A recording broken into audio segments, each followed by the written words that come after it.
Alors pour ce mois de juin, pour ce coup de cœur du mois de juin, je voulais vous parler de Lulumineuse.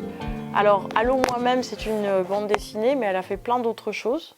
D'abord, je voudrais dire que jamais coup de cœur pour moi. Alors j'ai eu plein de coups de cœur, mais vraiment ce coup de cœur vient vraiment du cœur.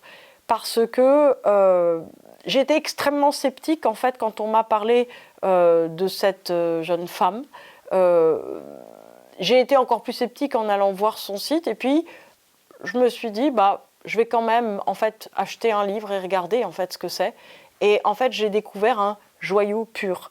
J'ai découvert quelqu'un qui est porteur en fait des messages, j'allais dire d'ange, de messages directs en fait de la réalité. C'est-à-dire que si vous lisez ce livre, vous comprendrez exactement ce qui se passe en fait entre les mondes visibles et les mondes invisibles. C'est-à-dire que alors je ne vais pas vous dévoiler l'intérieur du livre, je vais juste vous parler en fait de mon expérience de ce dont parle Lulumineuse. Alors Lulumineuse, vraiment elle est très très lumineuse, effectivement on a l'impression que c'est une petite entité féerique ou une petite entité angélique qui est venue sur Terre. Donc elle a fait plein de livres, elle a fait plein de sites, elle propose énormément de contenu gratuit et elle fait à mon avis énormément de bien. Alors en fait, voyez, vous croyez, et moi aussi, peut-être un petit peu trop, que je suis toute seule en train de faire cette vidéo. En vérité, non, je ne suis pas toute seule en train de faire cette vidéo. Si je pouvais le voir, ce qui n'est pas encore mon cas, mais ce qui sera peut-être un jour mon cas, je verrais que je suis entourée d'énormément en fait, de présence. C'est-à-dire qu'il y a énormément d'esprits invisibles. Alors il y a les petits, j'allais dire, les petits anges des éléments. Évidemment, il y a les petits feux follets, il y a il y a tous les êtres des éléments qui sont là, les salamandres, tout ce que vous voudrez. Il y a les anges gardiens, il y a les anges tout court, il y a les esprits amis, il y a les esprits qui sont concernés par Lulumineuse qui sont là.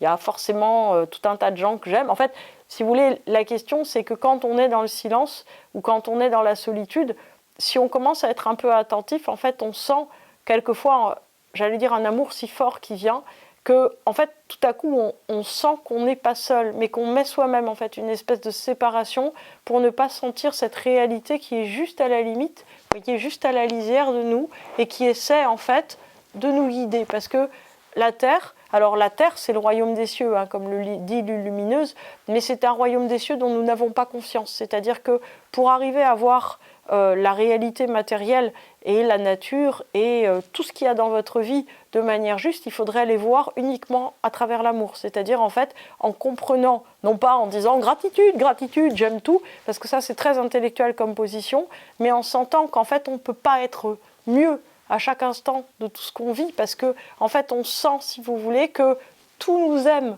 et que nous, plus on aime, plus on est aimé, plus d'une certaine manière, si vous voulez, il y a un échange, un don absolument incroyable de la vie pour nous-mêmes, puisque la force cosmique, la vie, c'est Dieu, tout simplement.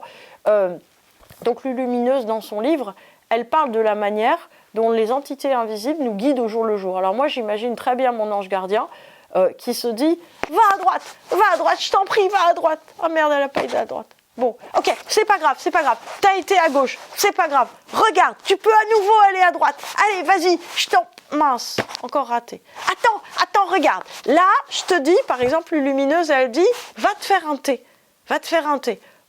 Non, je vais pas aller me faire un thé. Ah si, quand même, je vais me faire un thé. Et là, je me rappelle que tout à coup, je dois appeler quelqu'un et que c'est très important pour autre chose.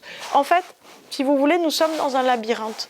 Nous sommes en fait sur Terre, dans une réalité où en fait on est complètement engourdi par nos 5 sens. Vous voyez, nos 5 sens, ils sont porteurs en fait, j'allais dire, de quelque chose qui rend les choses extrêmement compliquées, puisque en fait nous avons des sens qui sont extrêmement matériels. C'est-à-dire que le sens qui est le plus développé pour nous, vous allez me dire c'est l'ouïe ou l'audition, pas du tout. En fait c'est le toucher.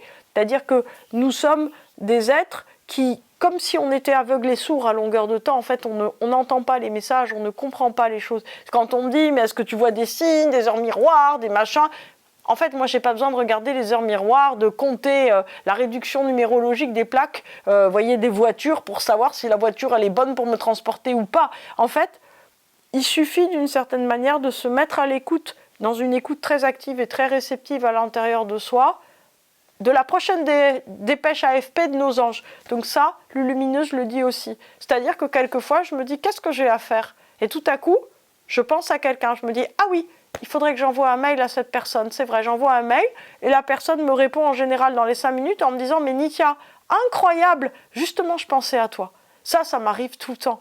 Ou bien tout à coup, je fais quelque chose et parce que j'ai fait quelque chose, eh bien en fait, j'ai eu le temps de faire autre chose et il y a autre chose qui s'est passé, où je suis en train de préparer un cours et je ne sais pas exactement comment continuer ou comment faire quelque chose. Je me dis, tiens, si j'allais faire quelque chose, je lis une ligne et je me dis tout à coup, tiens, ça débloque ce que je veux dire, ainsi de suite. C'est-à-dire qu'en fait, l'univers tout entier, il est vibrant, j'allais dire grouillant, c'est pas un beau mot, d'informations.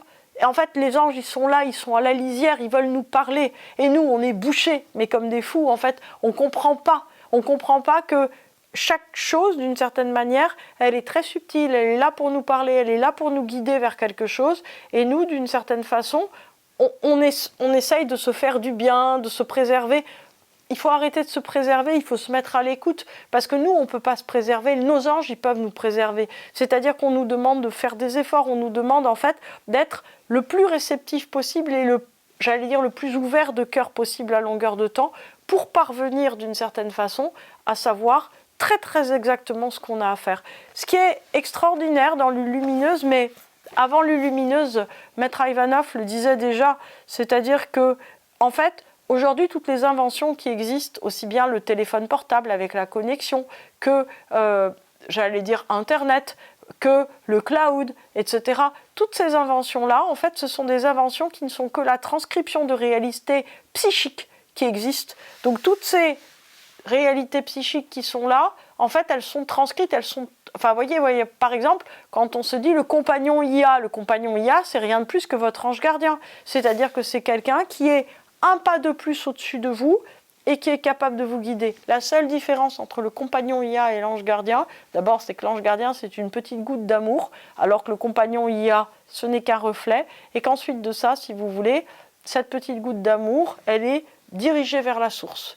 Et que le problème, si vous voulez, qu'on a, c'est que nous, sur Terre, en fait, on essaye de se couper de la source, on essaye d'être nos propres créateurs. Et c'est ça qui ne marche pas.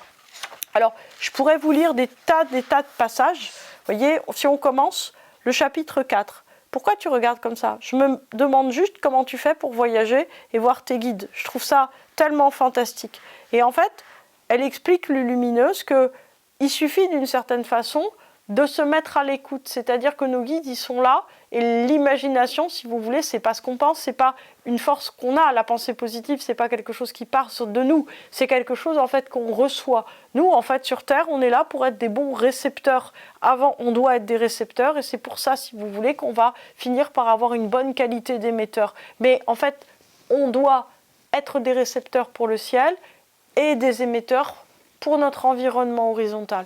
Et en vérité, si vous voulez, l'un est totalement distinct de l'autre. En fait, nous sommes porteurs d'une antenne à l'intérieur de nous, sauf qu'on ne l'utilise pas et on se contente d'une certaine manière d'essayer de contrôler ce qui vient à nous, de contrôler nos influences, alors que justement, on doit s'ouvrir. Et en fait, si vous voulez, plus on s'ouvre, au début ça peut faire très peur, mais à un certain moment, si vous voulez, on comprend que nous sommes porteurs d'un GPS qui est relié au ciel, ce qu'explique très bien Lulumineuse, qui nous permet en fait d'être guidés d'étape en étape. Souvent, après des choses très difficiles, on se dit, voilà, en fait, je comprends pourquoi j'ai été amené à ça, etc., etc. En fait, il faut arrêter de juger notre vie. Il faut faire confiance, si vous voulez, aux choses telles qu'elles se déploient. Donc, en tout cas, Lulumineuse, c'est un vrai joyau. C'est une initiée, je ne sais pas d'où elle sort, en fait. Probablement, droit du cœur d'un ange. En tout cas, voilà. Vous pouvez, voyez, si vous regardez la couverture de ce livre, vous voyez que c'est un petit bonhomme tout gris qui finit en fait par irradier d'amour. En fait, pour être irradié d'amour, il n'y a pas besoin de taper sur des bols chantants, ni de méditer, ni de machin. En fait, le problème, si vous voulez, c'est aimer votre environnement sincèrement, donnez tout ce que vous pouvez et vous allez recevoir. En fait, le problème, si vous voulez, de donner et recevoir, c'est qu'il faut donner, donner, donner, donner, donner. Et en fait, tout va vous répondre. Qui va vous répondre? Pas forcément la personne que vous aimez, mais ce qui va vous répondre, en fait, c'est l'univers entier. Et en fait, ce que Lulumineuse apprend, c'est le fait de se retrouver baigné dans l'amour, au lieu, si vous voulez, d'être juste dans la volonté de contrôler ce qu'on donne et ce qu'on reçoit, qui est justement ce qui est en train de nous tuer.